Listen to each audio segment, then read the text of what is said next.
تو ہمیں سوچنا ہوگا، حضرت امام حسین رضی اللہ تعالی عنہ نے فرمایا تھا وَمِثْلُنَا لَا يُبَايِعُ، یہ نہیں کہا تھا کہ میں یزید کی بیعت نہیں کرتا، کہا میرے جیسا شخص یزید کی بیعت کر کیسے سکتا ہے؟ یزید فاسق مولن تھا، یزید شراب پیتا تھا، مسلمانوں کا قاتل تھا، فاجر تھا، اور امام حسین رضی اللہ تعالی عنہ کی پرورش آغوش نبوت میں ہوئی تھی۔ تو یزید کے ناپاک ہاتھ میں امام کا ہاتھ کیسے آ سکتا تھا؟ لوگ سر بچانے کے لیے ہاتھ دے دیتے ہیں، اور امام نے ہاتھ بچانے کے لیے سر دے دیا۔ اور تاریخ کربلا کی پڑھیں، آپ کو نیزوں کے اوپر سر نظر آئیں گے، آپ کو گھوڑوں کی ٹاپوں پہ روندے جانے والے لاشوں کا تذکرہ ملے گا، لیکن امام کے ہاتھوں کا ذکر آپ کو کہیں نہیں ملے گا۔ امام کا سر نیزے کی نوک پہ تھا، لاشیں گھوڑوں نے رون دیے، امام کے ہاتھ کدھر گئے؟ شاید قدرت نے اٹھا لیے ہوں کہ کوئی یزیدی امام کا کٹا ہوا ہاتھ نہ اٹھا لے، اور پھر یزید اس ہاتھ کو اپنے ہاتھ میں ڈال کر کے کہے چلو اس طرح ہی صحیح، امام کا ہاتھ تو میرے ہاتھ میں آ گیا۔ امام کی عظمت کا پہرا رب نے دیا، اور ان کی آبرو کا پہرا رب نے دیا۔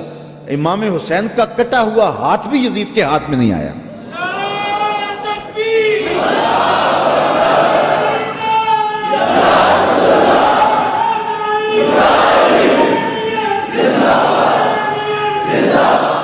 اور اس ہاتھ کو بچانے کے لیے مدینہ چھوڑا۔ مدینہ چھوڑنا کوئی آسان تو نہیں نا، 8 دن کے لیے آج ہی جاتا ہے نا، مدینے میں رہتا ہے، اور جب چھوڑتا ہے تو قیامت ٹوٹ رہی ہوتی۔ کسی نے پوچھا تھا عمرے اور حج کا ماجرا، تو میں نے کہا تھا کعبۃ اللہ پہ پہلی نظر مشکل ہے اور روضہ رسول پہ آخری نظر مشکل ہے۔ تو 8 دن رہنے کے بعد وہاں سے پلٹنا قیامت ہوتا ہے۔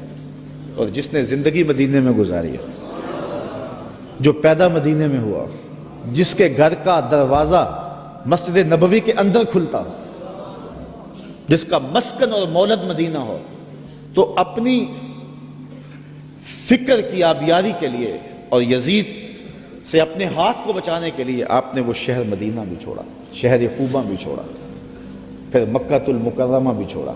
اگر حضرت امام حسین رضی اللہ تعالیٰ عنہ کا مدعا سلطنت کا حصول ہوتا تو اتنے تھوڑے لوگوں کے ساتھ آپ کبھی بھی سفر نہ کریں۔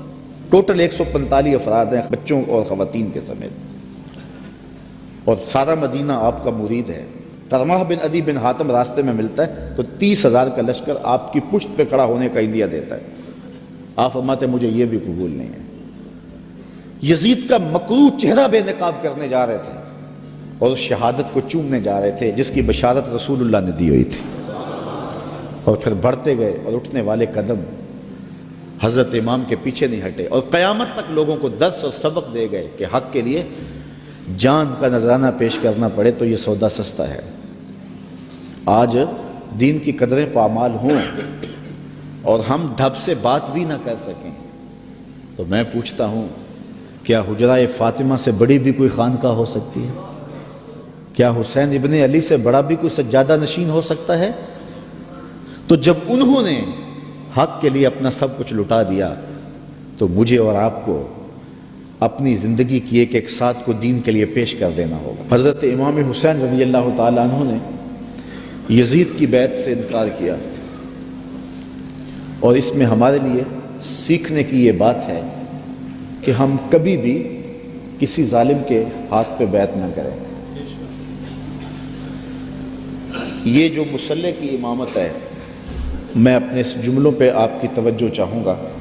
یہ جو مصلی کی امامت ہے یہ امامت صغرا ہے، چھوٹی امامت ہے، اور یہ تخت و تاج کی امامت جو ہے یہ امامت کبریٰ ہے، بڑی امامت ہے۔ ہم چھوٹی امامت کے بارے میں تو اتنے حساس ہیں کہ اگر کسی کے پاؤں کی انگلیاں بھی اٹھ جائیں تو ہم اس کے پیچھے کہتے نماز نہیں ہوگی۔ اگر کسی شخص کی داڑھی کا سائز چھوٹا ہو تو ہم اس پہ احتیاط کرتے ہیں کہ اس کے پیچھے نماز واجب الاعادہ ہے۔ تو یہاں تو داڑھی کا سائز اور انگلیوں کا لگنا اور اٹھنا بھی دیکھتے ہیں کہ نماز ہے۔ تو امامت صغرا میں ہماری یہ احتیاط ہے اور جہاں امامت کبریٰ کا معاملہ آئے وہاں آنکھیں بند کر کے بیٹھ جائیں.